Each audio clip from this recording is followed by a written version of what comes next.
پر یہ آیتیں لکھی تھی، وہ کہہ رہے تھے یہ پڑھو پڑھو پڑھو، آپ کہہ رہے تھے میں پڑھا ہوا نہیں.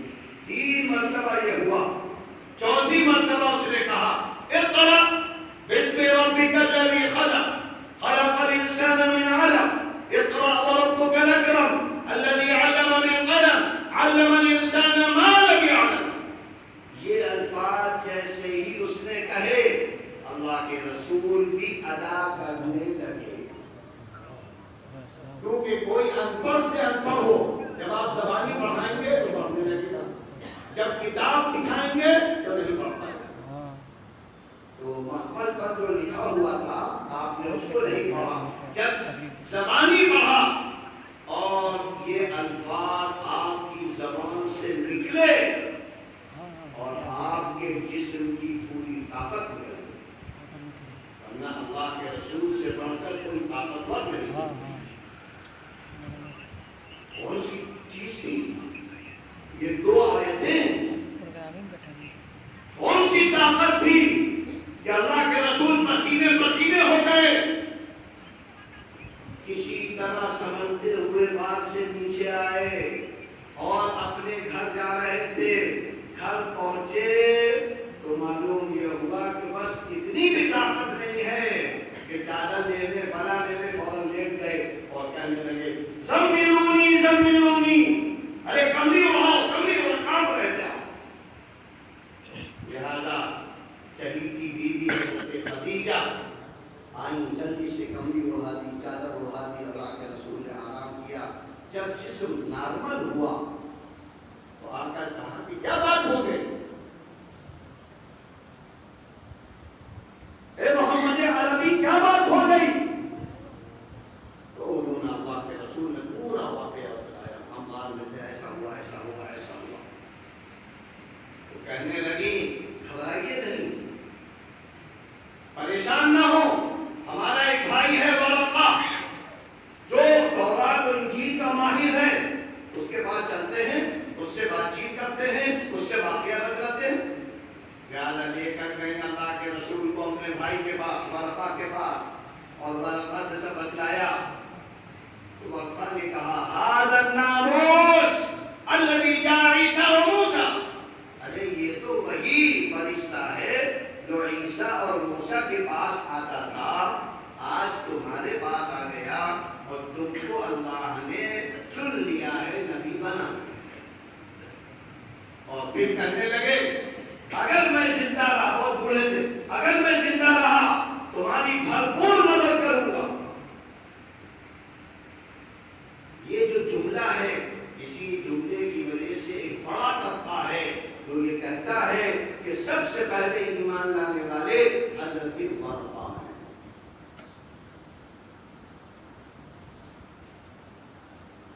اس کے بعد ورقہ نے کہا اے محمد عربی، ایک زمانہ وہ بھی آئے گا جب تم کو مکے سے نکال دیا جائے.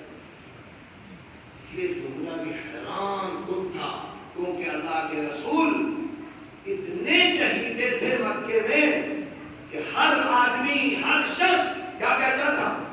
الامین الصادق، الامین الصادق. آپ سے زیادہ سچا کوئی نہیں، آپ سے زیادہ امانتدار کوئی نہیں. سارے لوگ پیسے رکھاتے تھے. آپ سوچ نہیں سکتے تھے کہ یہ مکے کے لوگ کیا ہمارے دشمن بنے ہوئے؟ سمجھ میں نہیں آیا. فوراً کہا اور مخرجیہم، ارے ہم کو نکالیں گے. تاکہ ہاں جس نے بھی کلمہ لا الہ الا اللہ محمد رسول اللہ کا اعلان کیا ہے، اس کی دعوت دی ہے اور اس کی دشمن بند کر دی ہے. اب دیکھیے کہ گھر کا ماحول کیسا تھا. اللہ کے رسول کے ساتھ یہ کیفیت، خدا بیوی کیسی ذہین و فطین ہے. حضرت خدیجہ اس طرح دلاسا دے رہی ہیں. اس وقت کیا کہا حضرت خدیجہ نے؟ کلا واللہ، کلا واللہ لا یخزیک اللہ ابدا.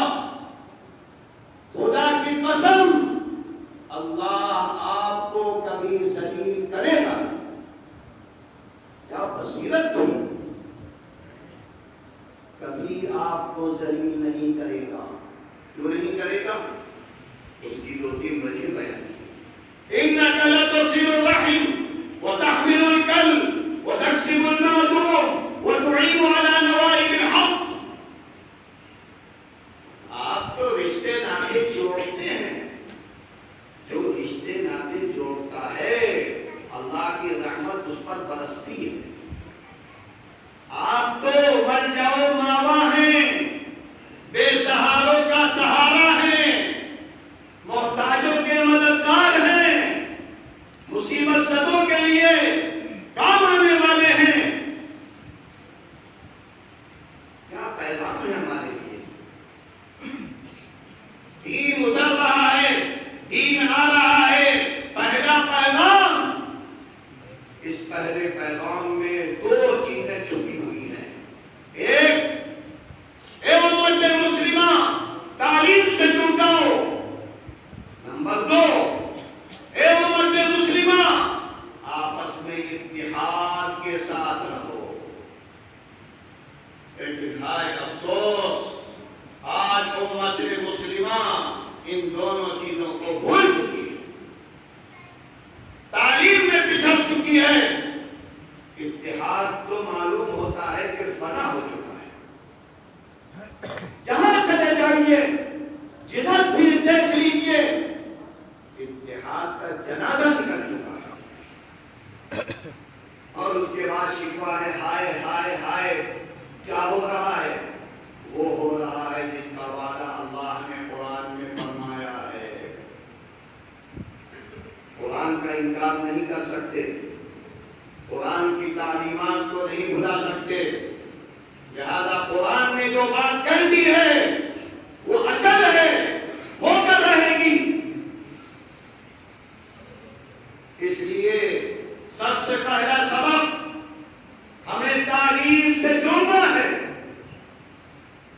سب سے پہلا سبق جس کے ذریعے سے اللہ کے رسول کو خطاب کیا گیا وہ پڑھنا. پڑھو پڑھو. کیا پڑھو, کیا پڑھو یہ بھی نہیں بتلایا گیا. اس لیے کہ ہمیں تو سب کچھ پڑھنا ہے. ہمیں دنیا پڑھنی ہے. اللہ تعالیٰ نے حضرت آدم کو پیدا کیا. حضرت آدم کو پیدا کرنے کے بعد اللہ نے اس ساری دنیا کا نظام ان کے حوالے کرنے کے لیے ان کو خلیفہ بنایا. خلیفہ بنانے پر فرشتوں کو حیرت ہوئی کہ آدم کے اندر کون سی اچھائی ہے. اللہ نے بتایا کہ آدم کا کیا کیا کرے گا, یا انہوں نے اس کی پیدائش سے سمجھ لیا. دونوں قسم کی باتیں کہیں گئی ہیں. مفسرین کہتے ہیں لہذا اللہ سے کہنے لگے کہ اللہ ہم تو کافی تھے, اطاعت فرما برداری نافرمانی جانتے نہیں. یہ آدم کو پیدا کر کے دنیا کا خلیفہ یہ نہیں سمجھ میں آ رہا. تو اللہ نے کیا کہا, انی اعلم ما لا تعلمون. ہم جو جانتے ہیں تو نہیں جانتے. تم کیا جانو؟ یہ ہماری مشین ہے, ہمارا کارخانہ ہے. آدم کو ہم نے بنایا ہے. جو مشین بناتا ہے وہ زیادہ جانتا ہے یا دوسرا جانے گا. الا یعلم من خلق وهو اللطیف الخبیر. وہ تو بہت باریک بین باخبر, وہ نہیں جانے گا, تم جانو گے.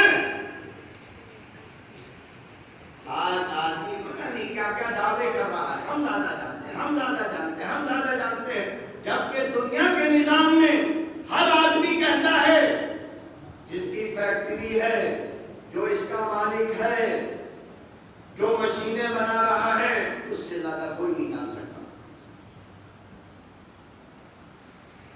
اسی لیے آپ دیکھتے ہیں کہ کوئی بھی چیز بنائی جاتی ہے تو 2 کام ہوتے ہیں. بڑی مشین ہو, چھوٹی مشین ہو, چھوٹے سے چھوٹا موبائل ہو, بڑے سے بڑا موبائل ہو, بڑے سے بڑی مشینیں ہو, 2 کام کیے جاتے ہیں. ایک چھوٹی سی کتاب لکھی جاتی چیزیں بتلائی جاتی ہیں، اس بٹن کا یہ فائدہ، اس بٹن کا یہ فائدہ، اس کو ایسے کرنا، اس کو ایسے کرنا، اس کو ایسے کرنا، تو یہ مشین تمہارے لیے کارآمد بنے گی۔ اگر تم نے اٹکل سے اس کو چلایا تو لاکھوں کی مشین کوڑے کی نظر ہو جائے گی، کباڑ کی طرح تمہارے گھر میں رکھی جائے گی، اور اس کے بعد گھر کے لوگ کہیں گے پھینکو اس کو، پھینکو، جگہ کہہ رہی ہے۔ جو لاکھوں کی چیز تھی منٹوں میں بےکار، تم نے اس کے بٹن غلط کروا دیے۔ تو لہٰذا جو بھی مشین ہے اس کی ایک کتاب ہے، اور اس کتاب کو اچھی طرح سمجھانے کے لیے ہر کمپنی 1-2 سال کے لیے فری آپریٹر آپریٹ، پتا نہیں آئے گا، کھڑا آئے گا، سمجھانے آئے گا، ایسے چلانا، ایسے کرنا، ایسے کرنا، اور ہر آدمی چھوٹا ہو بڑا ہو کتاب بھی دیکھتا ہے، آپریٹر کو بھی سیکھتا ہے، 1-2 سال میں سیکھتا ہے۔ دنیا کی چھوٹی چھوٹی چیزوں کو پڑھا جا رہا ہے، سیکھا جا رہا ہے۔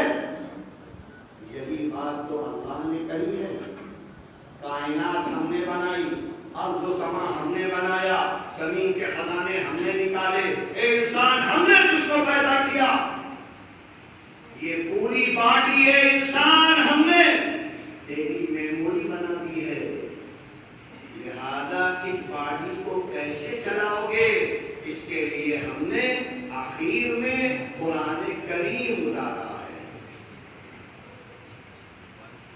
اور اس قرآن کریم کو سمجھنے کے لیے، پریکٹیکل کرنے کے لیے آپریٹر نبی پاک، نبی آخر الزمان حضرت محمد مصطفیٰ صلی اللہ علیہ وسلم کو بنایا ہے۔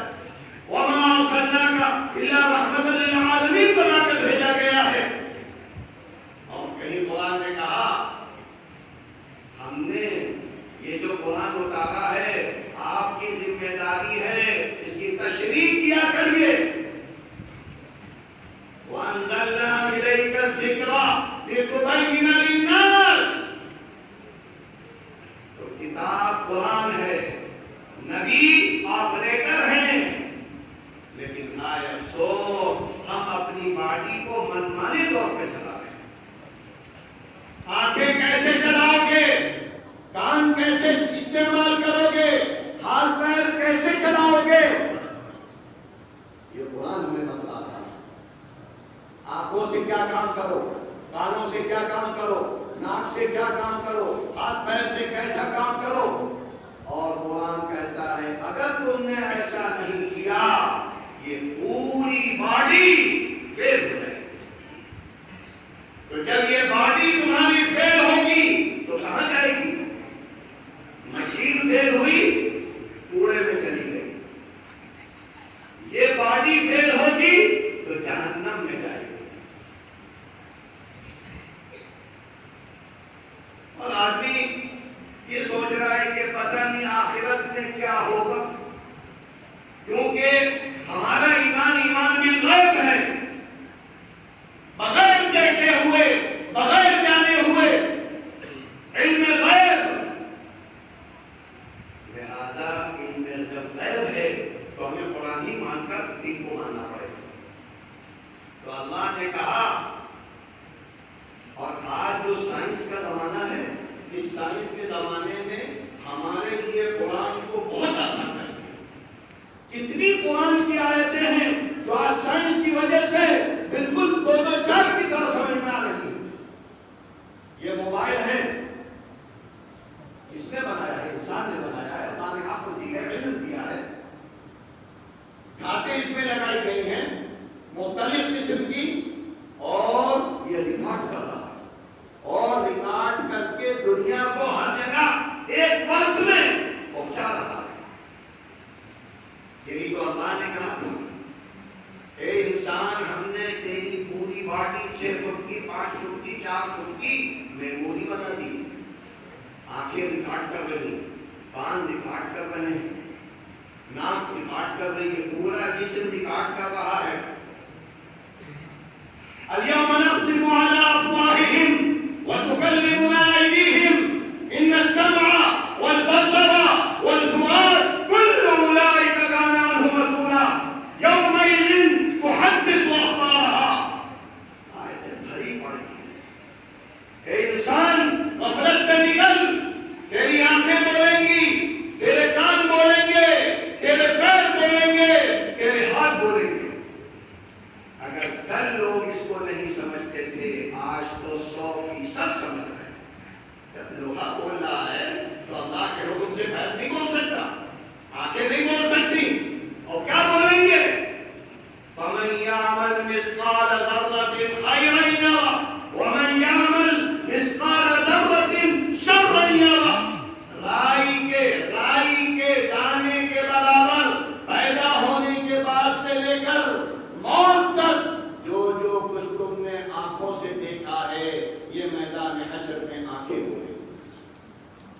جو کانوں سے سنا ہے کان بولیں گے، ہاتھوں سے جو کیا ہے ہاتھ بولیں گے۔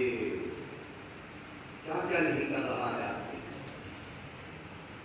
اللہ سے نہیں ڈر رہا ہے، ماں باپ سے ڈرتا تھا۔ ماں باپ کے سامنے نہ کرو، چاچا کے سامنے نہ کرو، استادوں کے سامنے نہ کرو۔ تو اللہ نے کیا کہا؟ اللہ يَعْلَمُ خَائِنَةَ الْأَعْيُنِ وَمَا تُخْفِي الصُّدُورُ۔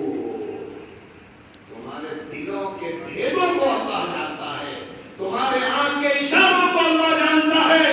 رات کی تنہائیوں میں، پہاڑوں کے نیچے اللہ چوٹیوں کو رزق دے رہا ہے، تم ایسے اللہ سے چھپ جاؤ گے؟ اس غفلت سے ہم کو کیا نکالے گا؟ کون سی چیز نکالے گی؟ صرف قرآن نکالے گا اور سنت رسول نکالے گا۔ لہذا رشتہ قرآن سے جوڑو، رشتہ سنت رسول سے جوڑو۔ جب یہ دو رشتے جڑ جائیں گے تو صحابہ کا نمونہ آج بھی تم دیکھ سکتے ہو، آج بھی دیکھ سکتے ہو۔ لہذا یہ قرآنی مدرسہ ہے، قرآنی محفل ہے۔ کتنے لوگوں کے سروں پر ایک علامتی تاج رکھا جائے گا جو صافے کی شکل میں ہوگا، اور کل قیامت کے دن مشک کے تیروں پر بٹھایا جائے گا۔ حفاظ کرام کو مشک کے تیروں پر بیٹھے ہوں گے، اور ان کے ماں باپ کو بلایا جائے گا، ان کو بھی تیروں پر بٹھایا جائے گا۔ مشک جو اس وقت سب سے مہنگی خوشبو ہے، غریب کو دیکھ بھی نہیں پاتا ہے۔ وہ ٹیلے ہوں گے، اس پر حفاظ بیٹھے ہوں گے، ماں باپ بیٹھے ہوں گے۔ پھر اللہ کہے گا ارے ان کے سروں پر وہ تاج پہناؤ جس کے سامنے سورج اور چاند کی روشنی مان کرتا ہے، اور پھر ایسا سوٹ پہناؤ کہ ریشم بھی جو ہے وہ اپنے نرم و نازک کو بھول جائے۔ ایسا حسین لباس، ایسا حسین تاج، اور پھر پڑھنے والے سے کیا کہا جائے گا؟ اے حافظ قرآن اقرأ ورتل، پڑھو پڑھو پڑھو، تلاوت کرو، اور ہر ہر آیت پر تمہارا مقام بلند ہوتے ہوتے جنت الفردوس کے اعلیٰ مقام پر ہو۔ آج تو ان پر جو چاہو تفسیرہ کر لو، جو چاہو سمجھ لو، لیکن کل قیامت کے منظر میں دیکھ لو گے۔ اس لیے قرآن سے جڑو۔ قرآن آخری کتاب ہے، قرآن ہدایت کی کتاب ہے۔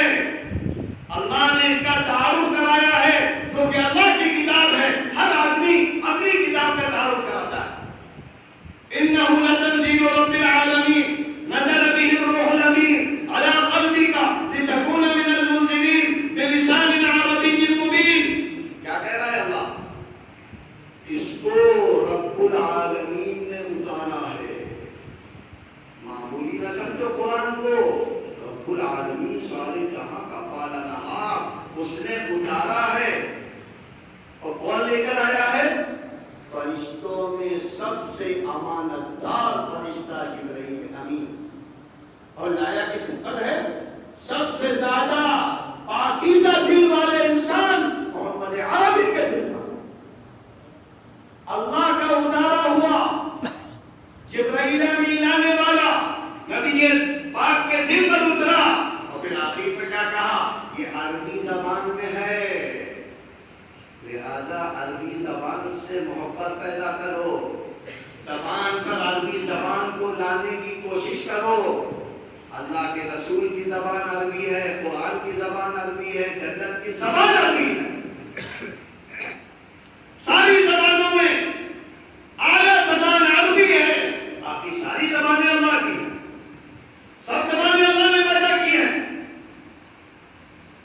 تو قرآن اللہ نے اتارا ہے، لہذا یہ کلام اللہ ہے، اللہ کا کلام۔ اور اس کا امتیاز دوسرا یہ ہے کہ آیت کو ہے، ہدایت کے لیے آیت ہے۔ یہ کلام ہدایت ہے. ہدایت کس کو کہتے ہیں؟ راستہ بتانا، رہنمائی کرنا. یہ تمہاری رہنمائی کے لیے آیا ہے.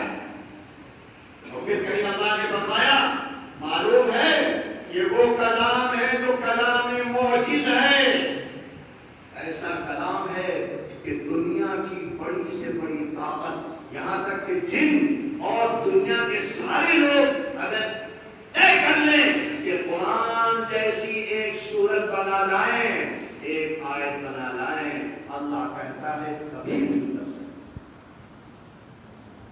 کبھی نہیں کر سکتے، ہو ہی نہیں سکتا. یہ لہذا اس سے افضل، اس سے اعلیٰ کوئی کلام نہیں.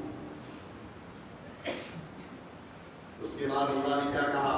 یہ کلام کلام خلود ہے، ہمیشہ رہے گا، ہمیشہ رہے گا.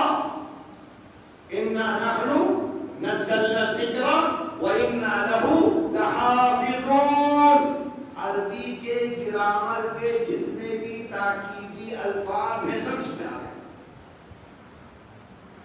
اللہ کہتا ہے ہم نے اتارا ہے اور ہم ہی اس کی حفاظت کریں گے. اور اللہ حفاظت کر رہا ہے. 1450 سال ہو گئے کہ نہیں قرآن اترے ہوئے؟ 1450 سال. اور 1450 سال میں کیا کیا نہیں ہوا؟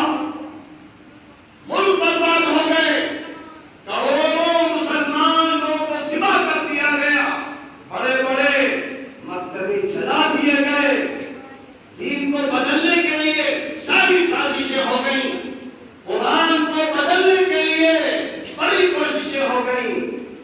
لیکن آج بھی وہی قرآن ساری دنیا میں ہے جو غار حرا میں گزرا. کون بچا رہا ہے؟ کون بچا رہا ہے؟ اگر آدمی ذرا سا غور کرے تو یہی چیز ہے صرف ایمان کے مضبوط ہونے کی. ہم غور ہی نہیں کرتے، سوچتے ہی نہیں. اور اسی طرح اس کی ایک صفت ہے کہ کلام شامل ہے. شامل یعنی اس میں سب کچھ ہے، سب کچھ. اگر تم قرآن پر اچھی طرح غور کر لو تو تم سے زیادہ دنیا کے اعتبار سے، آخرت کے اعتبار سے، دنیا سے پہلے کے اعتبار سے کوئی بڑا جاننے والا ہو نہیں سکتا. جاننے والا ہو نہیں سکتا. آج جتنے واقعات پیش آ رہے ہیں یہ سب اللہ کے رسول بتلا چکے ہیں. قرآن میں بھی اس کا تذکرہ آ رہا ہے، آیا ہے. تو اس لیے ہم نے جب قرآن کو بھلایا تو نتیجہ کیا نکلا؟ ابھی 2-2.5 سال سے بڑی افراتفری مچی ہے. کورونا کورونا کورونا کورونا، اس کی گردانیں مسجد میں بھی اسی کا تذکرہ، بازاروں میں بھی اسی کا تذکرہ، گھروں میں بھی اسی کا تذکرہ. اور معلوم ہوتا ہے کلیجہ پھٹ جائے گا، کیا ہوگا؟ کتنے لوگ مر گئے، یہ ہو رہا ہے، وہ ہو رہا ہے، کوئی بھاگ رہا ہے، کوئی نہیں بھاگ رہا ہے. مسجدوں میں چوریاں ہو گئی، مسجد میں بھی اللہ نہیں یاد آ گیا. جبکہ کورونا جو آیا ہے، جو حالات ہیں، اس سے بھی سب حالات کا تذکرہ اللہ بار بار قرآن میں کر چکا ہے. وَلَنَبْلُوَنَّكُمْ بِشَيْءٍ مِّنَ الْخَوْفِ وَالْجُوعِ وَنَقْصٍ مِّنَ الْأَمْوَالِ وَالْأَنفُسِ وَالثَّمَرَاتِ وَبَشِّرِ الصَّابِرِينَ. اے ایمان والو، ہم تم کو آزمائیں گے، جھنجھوڑ کے رکھ دیں گے. خوف جانوں میں، مالوں میں، کھیتی میں، چیزوں میں کمی ہی کمی. آج کہہ رہے ہیں ہاں اتنے مر گئے، لاکھوں مر گئے، معیشت برباد ہو گئی، برباد ہو گئی. ہر کیا ہوگا؟ وہ ہوگا جو اللہ چاہے گا، وہ ہوگا جو اللہ چاہے گا.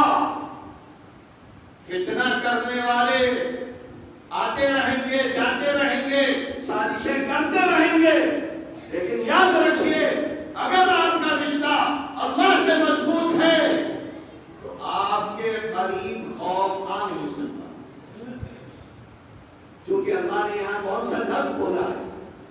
ہم خوف پیدا کریں گے، جانوں میں کمی ہو جائے گی، کھیتیوں میں کمی ہو جائے گی، معیشت میں کمی ہو جائے گی، لیکن وَبَشِّرِ الصَّابِرِينَ، جو دین پر ڈٹے رہیں گے ان کے لیے یہ موقع خوشخبری کے ہیں. خوشخبری گناہ کسی چیز ہے، موت سے بھاگو گے. موت سے کون بھاگا ہے؟ کوئی نہیں بھاگا ہے موت سے. لہذا ڈٹے رہو، جمے رہو، دین کے تقاضوں کو پورا کرتے رہو. اگر ہمارے سامنے یہ قرآن کی آیتیں ہوتی تو ہم پر درسہ کاری نہ ہوتا. قرآن تو کیسا ہے کہ باپ چلا جائے، ماں چلی جائے، بیٹا چلا جائے تو کیا کہو زبان سے؟ اِنَّا لِلَّهِ وَإِنَّا إِلَيْهِ رَاجِعُونَ. ہم اللہ کے ہیں، اللہ کے پاس جائیں گے. جب جائیں گے تو جو جا رہا ہے اس کو جانے دو، اپنی فکر کرو، اپنی فکر کرو. جو جا رہے جانے دو، اپنی تیاری کرو. کہاں جا رہے ہو؟ دنیا میں بڑی فکر ہے یہ عمارت بن جائے، یہ مال آ جائے، یہ دولت آ جائے، خزانے بھر جائیں. اللہ کہتا ہے آخرت کی پہلے فکر کر لو. دنیا کی بقدر ضرورت، دنیا بقدر ضرورت، آخرت زیادہ سے زیادہ. یا ایھا الذین آمنوا اتقوا اللہ ولتنظر نفس ما قدمت لغد. کیا بھیجنا ہو آخرت کے لیے تیاری کرو. اسی لیے اللہ کے رسول بار بار کہتے تھے اس کو روزی کا حاضر اللذات، اس کو روزی کا حاضر اللذات، یعنی الموت. اے لوگوں، لذتوں کو کاٹنے والی چیز کو کثرت سے یاد کیا کرو، یعنی موت.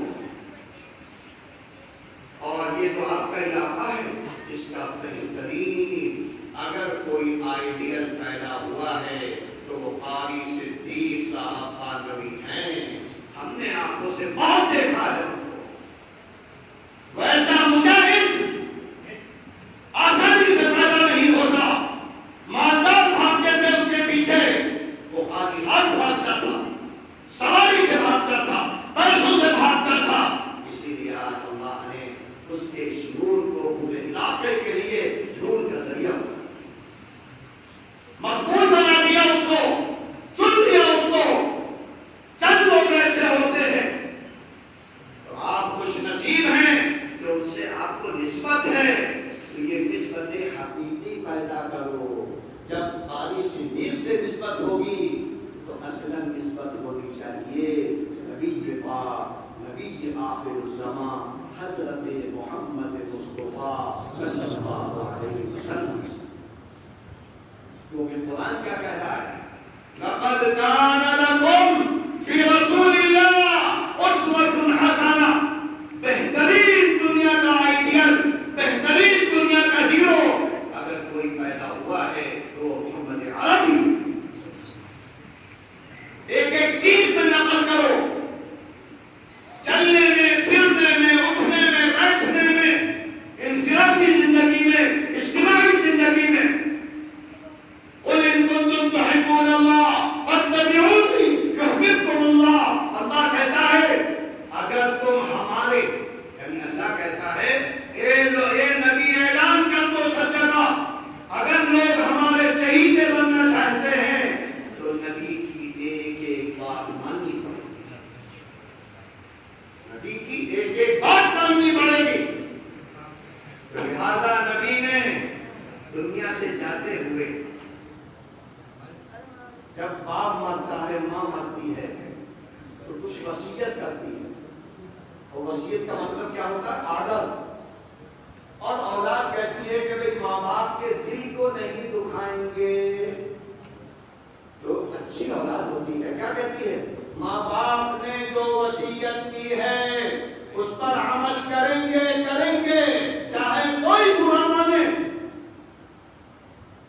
تو کیا ہمارے ماں باپ اللہ کے رسول سے بڑھ جائیں گے؟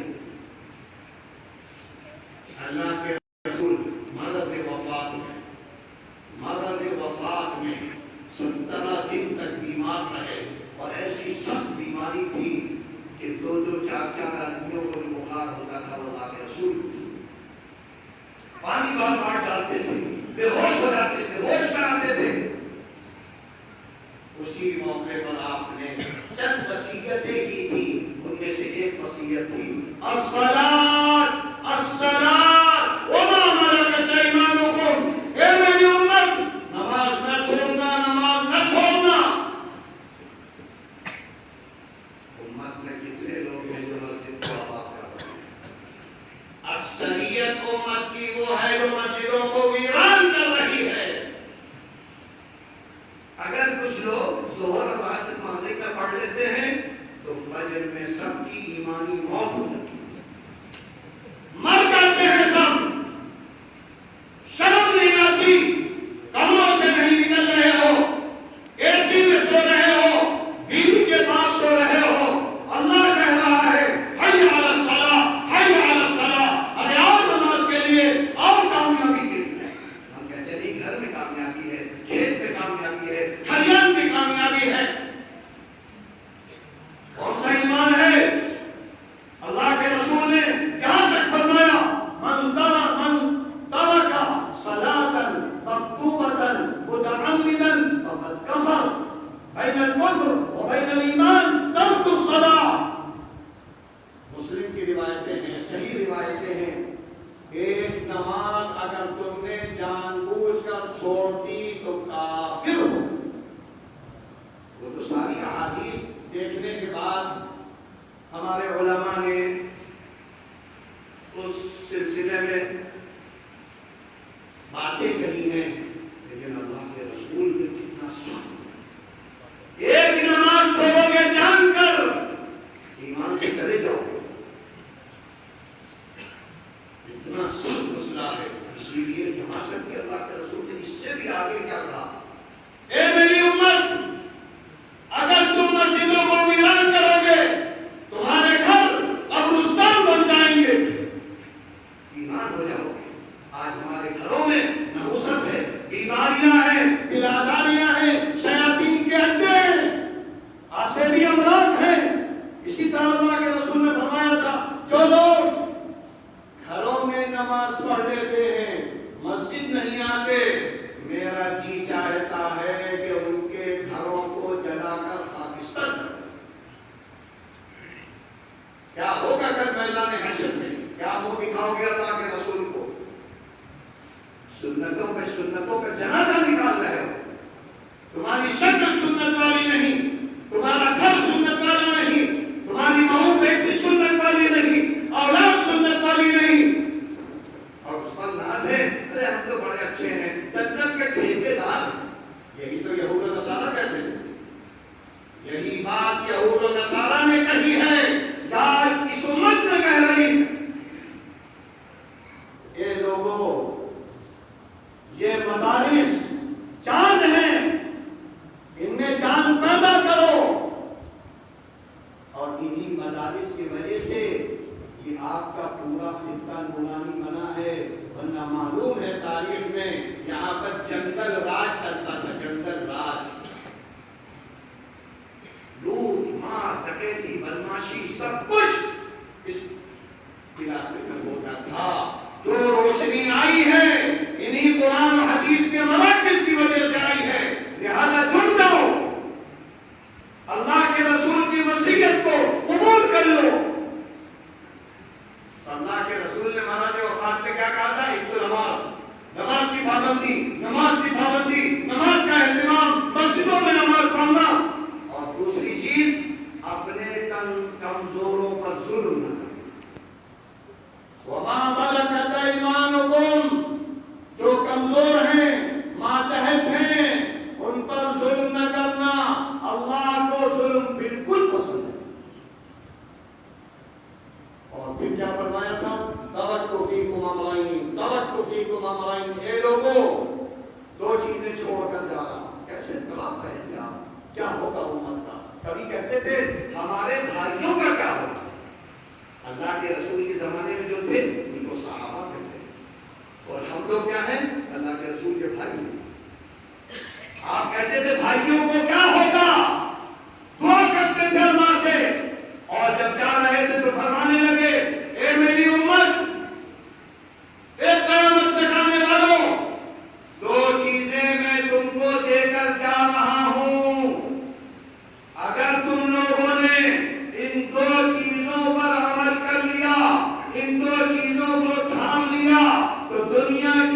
کوئی طاقت تمہارا بال پیچھا نہیں کر سکتی. لن تضلوا. عربی میں لن کا معنی ہوتا ہے ہرگز یہ نہیں ہو سکتا, ہو ہی نہیں سکتا. تو آج کیوں ہو رہا ہے؟ کیوں ہم گمراہ ہو رہے ہیں؟ اس کا مطلب ہے کہ ہم نے اللہ کے رسول کی وصیت کو نہیں سنا. اللہ کے رسول نے کیا کہا؟ دو چیزیں کیا ہیں؟ کتاب اللہ و سنت رسولہ. ایک اللہ کی کتاب جس کو قرآن کریم کہتے ہیں, اور ایک سنت رسول جس کو احادیث مبارکہ. لہذا اس جلسے کا, اس مدرسے کا, اس تقریر کا پہلا پیغام یہ ہے کہ تعلیم سے جڑ جاؤ, طے کر لو, پڑھنا ہے موت تک پڑھنا ہے. اگر بچپن میں نہیں پڑھا جوانی میں پڑھنا ہے, جوانی میں نہیں پڑھا بڑھاپے میں پڑھنا ہے. شرم نہ کرنا تعلیم میں.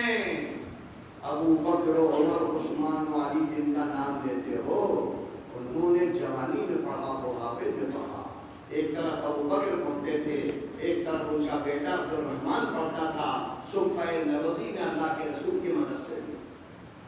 ادھر عمر پڑھ رہا ہے, عبداللہ ابن عمر پڑھ رہا ہے. آج تم کو شرم آتی ہے قرآن پڑھنے میں؟ کل کیا ہوگا اگر آج تم نے قرآن کے لیے آنکھیں نہیں کھولی, اگر تم نے قرآن کے لیے تیاری نہیں کی, اگر تم نے اپنی اولاد کو, اپنی بیٹیوں کو, اپنی بیویوں کو قرآن والا نہیں بنایا, تو اللہ نے قرآن میں ہی کہا ہے, قرآن میں اللہ نے کہہ دیا ہے من اعرض عن ذکری, من اعرض عن ذکری فإن له معیشۃ ضنکا. جس نے ہمارے قرآن اور ذکر و نصیحت نامے سے اعراض کیا, آنکھیں بند کی, تو ہم دنیا اس کے لیے تنگ بنا دیں. پیسہ ہے پریشانی ہے, اولاد ہے پریشانی ہے, رات میں نیندیں نہیں آ رہی ہے. کیوں؟ قرآن نہیں پڑھتے ہو, قرآن نہیں سمجھتے ہو, قرآن پر عمل نہیں. من اعرض عن ذکری, جس نے قرآن سے اعراض کیا تو ہم اس کی زندگی کو زنکا بنا دیں گے, پریشان کن بنا دیں گے. وَنَحْشُرُهُ يَوْمَ الْقِيَامَةِ أَعْمَىٰ, اور کل قیامت میں میدان حشر میں ہم اس کو اندھا اٹھائیں گے. اندھا کیا ہوگا؟ جو بینا ہے وہ نہیں چل پائیں گے, اندھا کیسے چلے گا؟ آدمی سیکھے گا, اے اللہ تو نے دنیا میں آنکھیں دی تھی, حسین چہرہ بنایا تھا, آج کیا ہو گیا؟ اللہ کہے گا, اس کا جواب بھی قال رب لما حشرتني أعمى وقد كنت بصيرا قال كذلك أتتك آياتنا فنسيتها. تیرے سامنے قرآن کی آیتیں آئیں, نبی نے اس کی وضاحت کی, نبی کے وارثین نے قیامت تک علماء حق نے اس کی وصیت کی, لیکن تمہیں سمجھ میں نہیں آ رہا تھا. تمہیں تو دنیا عزیز تھی, سب کچھ پڑھتے تھے, صبح سے شام تک کورس کی کتابیں پڑھ رہے ہو, اخبار پڑھ رہے ہو, ریڈیو سن رہے ہو, اور آنکھیں قرآن سے دورانی نہیں بنا رہے ہو. أتتك آياتنا فنسيتها وكذلك اليوم تنسى. کل تم نے اپنی عقل کو, اپنی آنکھوں کو قرآن سے بد رکھا, لہذا آج تم کو اللہ نے یہاں بلا دیا. لہذا قرآن کا حق یاد رکھیے. قرآن کا سب سے پہلا حق یہ ہے ایمان کامل, قرآن پر ایمان کامل. دوسرا حق قرآن کا تعظیم قرآن, عظمت والی کتاب ہے, بابرکت کتاب ہے, اس کو اوپر رکھو, پاکیزگی کے ساتھ رکھو, پاک و صاف ہاتھوں سے چھو.